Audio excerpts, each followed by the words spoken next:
বন্ধুরা, ভাবতে পারো একটা বিশাল যুদ্ধজাহাজ সম্পূর্ণ জলের নিচে কোনো শব্দ ছাড়াই মাসের পর মাস লুকিয়ে আছে। রাডার, স্যাটেলাইট সব আধুনিক প্রযুক্তি ব্যর্থ হয়ে যায় তাকে খুঁজে বের করতে। কিন্তু প্রশ্ন হল, কিভাবে এই সাবমেরিনগুলো জলের নিচে এতদিন থাকে?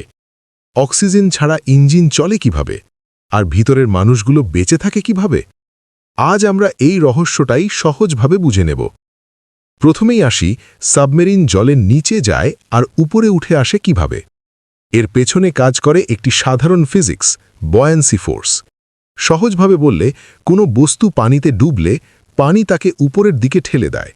যদি বস্তুটা বেশি ভারী হয় তাহলে সেটা ডুবে যাবে, আর যদি হালকা হয় তাহলে সেটা ভাসবে। সাবমেরিন এই বিষয়টাকেই খুব চতুরভাবে ব্যবহার করে। এর ভিতরে থাকে বড় বড় ব্যালাস্ট ট্যাঙ্ক। যখন সাবমেরিন জলের নিচে যেতে চায় তখন এই ট্যাঙ্কের ভিতরে পানি ঢোকানো হয়। এতে সাবমেরিনের ওজন বেড়ে যায় এবং সেটা ধীরে ধীরে ডুবে যায়।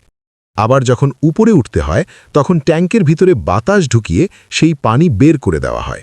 ফলে সাবমেরিন হালকা হয়ে যায় এবং আবার ভেসে ওঠে। এবার আসি, সাবমেরিন চলে কিভাবে। সাধারণভাবে দুই ধরনের সাবমেরিন রয়েছে। প্রথমটি হল ডিজেল ইলেকট্রিক সাবমেরিন। এগুলোতে ডিজেল ইঞ্জিন দিয়ে ব্যাটারি চার্জ করা হয় আর পানির নিচে সেই ব্যাটারি দিয়ে মোটর চালানো হয়। কিন্তু সমস্যা হলো, এই সাবমেরিনগুলোকে কয়েকদিন পরপর উপরে উঠতেই হয় ব্যাটারি চার্জের জন্য, আর তখনই শত্রুর নজরে পড়ার ঝুঁকি থাকে। দ্বিতীয়টি হল নিউক্লিয়ার সাবমেরিন, সবচেয়ে শক্তিশালী প্রযুক্তি। এই সাবমেরিনের ভিতরে থাকে একটি ছোট পারমাণবিক রিয়্যাক্টর। এখানে ইউরেনিয়াম থেকে তাপ তৈরি করা হয়, সেই তাপে পানি বাষ্পে পরিণত হয়, আর সেই বাষ্প টারবাইন ঘুরিয়ে বিদ্যুৎ এবং গতি তৈরি করে। সবচেয়ে গুরুত্বপূর্ণ বিষয় হল, এই প্রক্রিয়ায় কোনো অক্সিজেন লাগে না এবং কোনো ধোঁয়াও তৈরি হয় না। এই কারণেই নিউক্লিয়ার সাবমেরিন মাসের পর মাস পানির নিচে থাকতে পারে।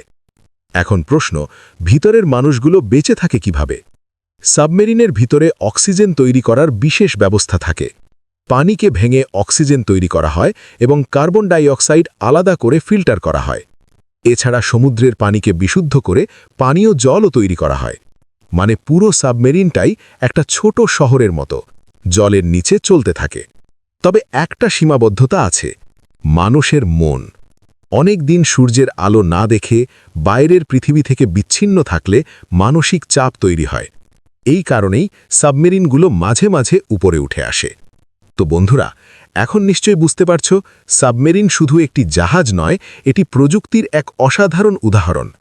ভিডিওটি ভালো লাগলে লাইক দিন, আর এমন আরও ভিডিও পেতে চ্যানেলটি সাবস্ক্রাইব করবেন।